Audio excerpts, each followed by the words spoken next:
যশোরের মনিরামপুরে পরকীয়ার জেরে তৃপ্তি রানী নামে এক গৃহবধূকে কুপিয়ে হত্যা করা হয়েছে।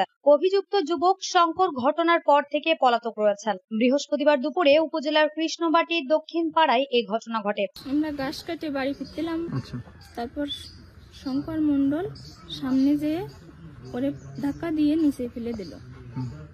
ফেলে দেওয়ার পর আমি বললাম যে আরে না, তা আমাকে বললো যে তোরেও এর সাথে দেবো।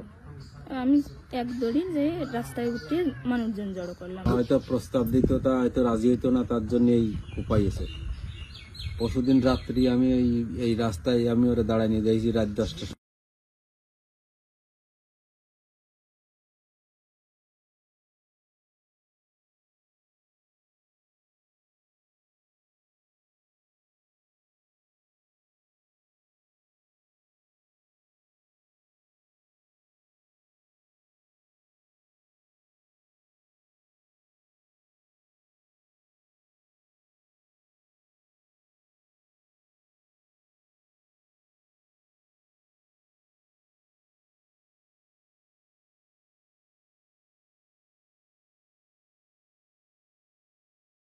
স্থানীয়রা জানান, তৃপ্তি রানী মাঠ থেকে ঘাস কেটে এক প্রতিবেশীর সঙ্গে বাড়ি ফিরছিলেন। পথে তার প্রতিবেশী শঙ্কর তাদের গতিরোধ করে। এ নিয়ে কথা কাটাকাটির এক পর্যায়ে তৃপ্তিকে ধাক্কা দিয়ে ফেলে দেন এবং ধারালো অস্ত্র দিয়ে ঘাড় ও মাথায় এলোপাতাড়ি কোপাতে